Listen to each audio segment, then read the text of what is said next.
Israel पर 3 तरफ से हमला हुआ है। हिजबुल्लाह, हूती और तमाम प्रॉक्सीज का अटैक हुआ है। इजराइल के 3 पोर्ट्स को बनाया गया है निशाना। ये देखिए तस्वीरें, हिजबुल्लाह और हूती मिलकर, यानी ईरान के तमाम प्रॉक्सीज मिलकर किस तरह से अब बना रहे हैं इजराइल को निशाना।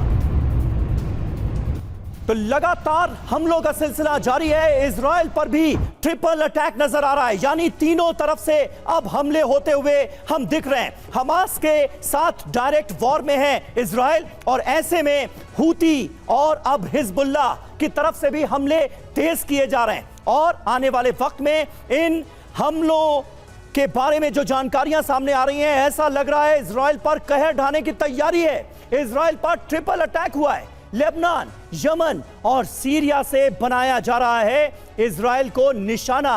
हिजबुल्लाह हमले कर रहा है, हूती विद्रोही अटैक कर रहे हैं, ईरानी प्रॉक्सी ग्रुप्स लगातार इजराइल को बना रहे हैं निशाना। कहां हुए हमले, ये देखिए, 3 पोर्ट्स पर मिसाइल अटैक हुआ है।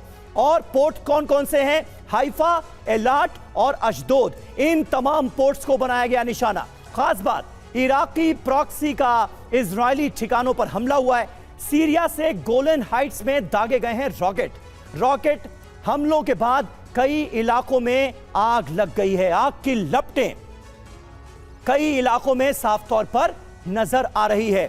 ओपी तिवारी जी, किस तरह से आप इन हमलों को देखते हैं? ऐसा लग रहा है पूरी तैयारी के साथ रणनीति बनाकर हमास, हूती और हिजबुल्लाह तीनों मिलकर इजराइल पर अटैक कर रहे हैं, और आने वाले वक्त में इजराइल में बड़ी बर्बादी के आसार हैं।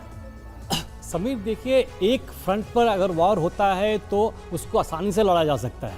पर्टिकुलरली इजराइल इसे 3 फ्रंट से फेस कर रहा है, और उनके पास पॉपुलेशन वाइज, नंबर वाइज जो आर्मी के जवान हैं उतने ज़्यादा नहीं है, जो कि प्रॉक्सी, इराक की प्रॉक्सी हो या हमास, हूती हो या हिजबुल्लाह हो, तो इसको काउंटर करना इतना आसान नहीं है इजराइल के लिए। तो इजराइल का अटेंशन डाइवर्ट करने के लिए 3 फ्रंट अटैक किया जा रहा है। अब जहाँ तक ये लेबनान की साइड का सवाल है, ये जो हिजबुल्लाह का अगेंस्ट जो इजराइल का वॉर है, वहाँ पर सिंस लेबनान की आर्मी एयरफोर्स इन्वॉल्व नहीं है, तो इजराइल को आसान है कि अपने एयरक्राफ्ट भेज करके और अच्छी फोटो प्रिसिशन वो अटैक करना पड़ेगा, और उनके जो इक्विपमेंट स्टोर्स हैं जहां वॉर है उनको डिस्ट्रॉय किया जा सकता है। ये उसके पक्ष में है। इस तरीके को इसको काउंटर करने के लिए इजराइल, जैसे आप लोग बता रहे थे कि इजराइल तैयारी कर रहा है, अपने इराकी एयरक्राफ्ट भेजे हुए हैं, तो उसको इजराइल इतना कोशिश करेगा कि उनके इक्विपमेंट्स जाए और लेबनान के लोगों का उतना नुकसान न हो पाए, भले हिजबुल्लाह के मारे जाए। ठीक है, ये 3 अटैक उस तरफ को उसको डाइवर्ट करने के लिए 3 अटैक किया गया। और हिजबुल्लाह की तरफ से, नसरल्लाह की तरफ से भी कहा गया है कि अगर सिविलियन को टारगेट किया गया तो इजराइल को भी इसके गंभीर नतीजे भुगतने पड़ेंगे, क्योंकि फिर वो भी सीधे सीधे सिविल इलाकों को टारगेट करेंगे। सचदेव सर, लेकिन इस पूरी जो स्थिति है, ये जो सिचुएशन है, ये जो टेंस माहौल बन रहा है लगातार, इसको अरब वर्ल्ड कैसे देख रहा है? भाई, आस पड़ोस के तमाम देश जिसका इंटरेस्ट यहां पर इन्वॉल्व है, जो शुरू से यहां पर इन्वॉल्व रहे हैं इस तरह इस इलाके के हर हालात में, उनकी क्या नजर है इस पर? उन पर ये कैसे प्रभाव डालेगा? आप इसे कैसे देखते हैं?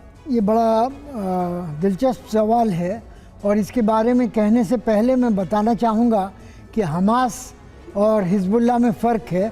हमास एक सुन्नी मिलिशिया थी जिसका कि मुस्लिम ब्रदरहुड से संबंध था, जबकि हिजबुल्लाह एक शिया मिलिशिया है जिसका ईरान, सीरिया और इराक के कुछ शिया मिलिशिया के साथ संबंध है।